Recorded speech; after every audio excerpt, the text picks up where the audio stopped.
been called the greatest bedtime story ever filmed. The Princess Bride may very well be the movie that's quoted more often than any other movie that's ever been made. Inconceivable.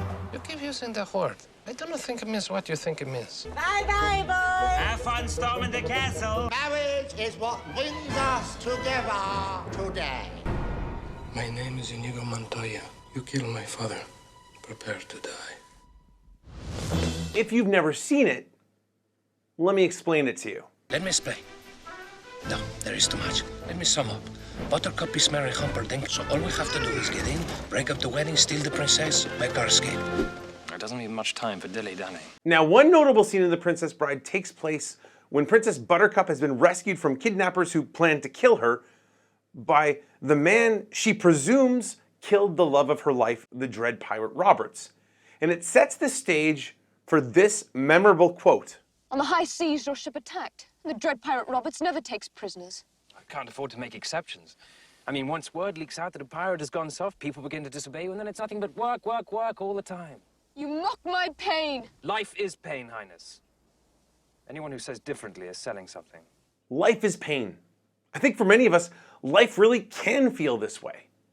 Now, we could look back on the last 15 months, this entire COVID-19 pandemic, and all the hardships that have come along with it. But setting aside even COVID, there are a lot of people who are watching this video who feel like life is often pain. We could talk about the fact that life can be physical pain if you're sick or dealing with a chronic illness. We could talk about anxiety, trying to fit in, the different family sufferings that you go through, grief at the loss of somebody you love, drama in relationships. There's 100 different ways that lots of us go through and experience all sorts of different pains in our lives. And so there's a question that people wrestle with. How do we reconcile this experience of pain in the world with the idea of a God who is love, with the idea of a loving God? Now, the truth is that a question on the meaning of suffering, well, that's hard to do in a 5-minute video. So if you look in the description below this video, I've linked to C.S. Lewis's book on pain, but also a couple of videos from Father Mike Schmitz and some of my own articles that I've written over the years reflecting on this question. When you're suffering, you have a particular closeness to Jesus.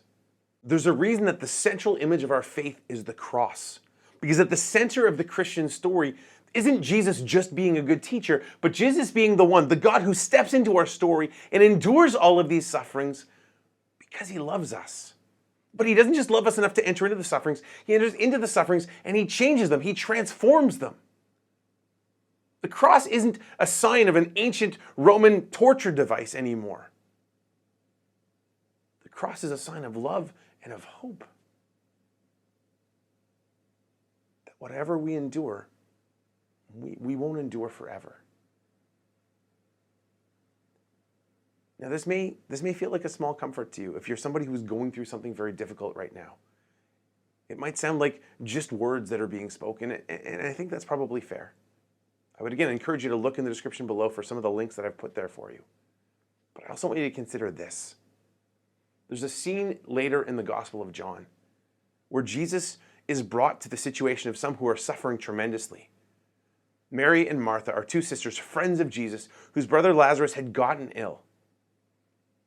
And Jesus took his sweet time getting to their house. And by the time he gets there, Lazarus has been dead for 4 days. And each of the sisters approaches Jesus and says, if you'd been here, our brother wouldn't have died. Which is true. Jesus, he's the healer. He's been traveling around performing all these miracles for other people. Why wouldn't he do something for his friends? Why doesn't he do something for us? And it's interesting because Jesus doesn't pull out a beatitude in this moment. He doesn't tell some parable. He simply stops and he weeps with them. And he weeps with them despite the fact that he can see the redemptive power of suffering. He weeps with them in spite of the fact that a few verses later, he actually raises Lazarus from the dead. And I think that's one of the things that you need to keep in mind. Going through this hard season we've been in for the last 15 months, where we too might very quickly say life is pain. Or going through all the other kinds of sufferings that I know a lot of you have been through. There are answers to this. But first and foremost, you need to know Jesus weeps with you. And he calls you to come to him to find the rest that we so ache for in these difficult moments.